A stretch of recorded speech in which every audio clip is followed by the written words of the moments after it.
So the concept is we are going to have lunch every week. We will be interviewing folks every week, and we will be having interesting conversations depending on what's going on, stuff that we maybe don't get to during the radio show. And thought it was apropos that we are here. It is baseball season, it is political season, it is 4th of July weekend, and we are at Cardinals Nation restaurant right across from the ballpark. So it's 4th of July weekend, and I wanted to talk a little bit about fireworks because I'm a bit of a pyro from back when I was a kid.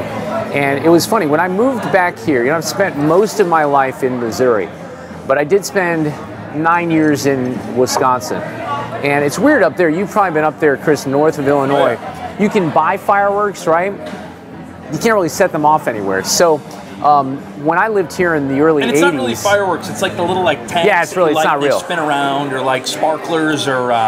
what are those things called? Bottle rockets. Yeah, or snakes or something like that. Yeah. So when I moved here in 1979 and I realized that fireworks were legal in Missouri, I used to ride my bike from Baldwin to 141. There were no cars.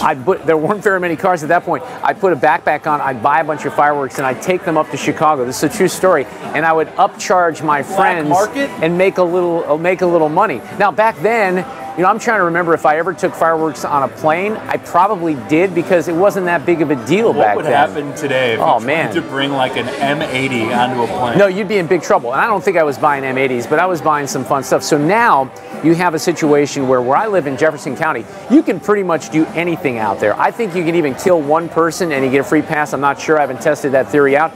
But the fireworks stands are everywhere. So we do this thing in my old neighborhood in the city, which fireworks are illegal in the city, and the story I'm about to tell may or may not be true. But in my old neighborhood, my friend Fitz puts on something called Codependence Day. It's the Saturday before the 4th of July, right?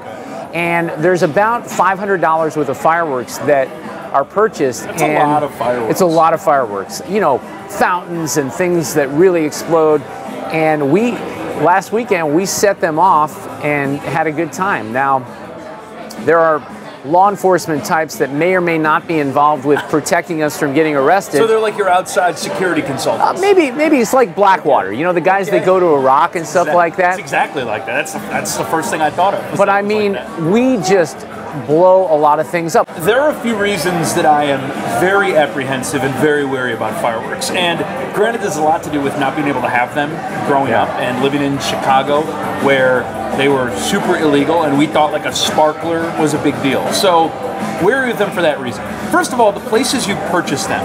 Advertisements that boast about concrete floors in the establishment and actual brick and mortar buildings versus just a tent. A little sketchy. I've never heard that. I have heard that. Okay, here in Missouri? Not on our station, here in Missouri. Okay, all right. So because most of the areas... Bragging about the fact that they are a brick and mortar store and not instead of a tent. Yes, instead of a tent. Yeah. That's sketchy to me.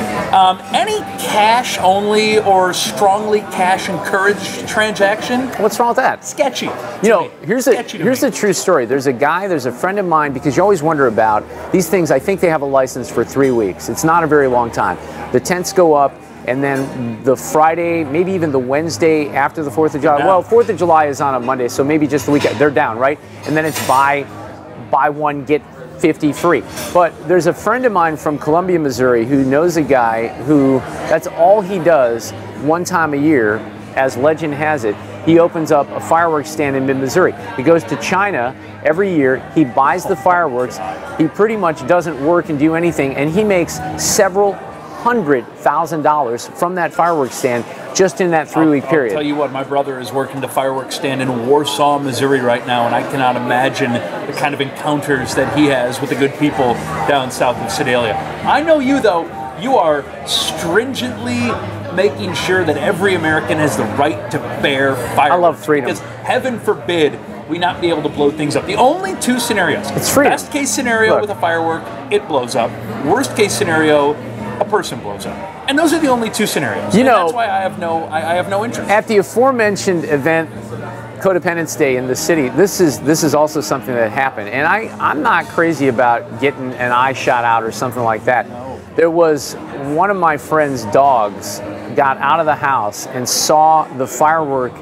It was one of those fountain things that was spinning around, attacked the actual firework. I think it was a fountain thingy that was shooting out, flames and it was sort of like a Roman candle, but it wasn't a Roman candle you'd hold.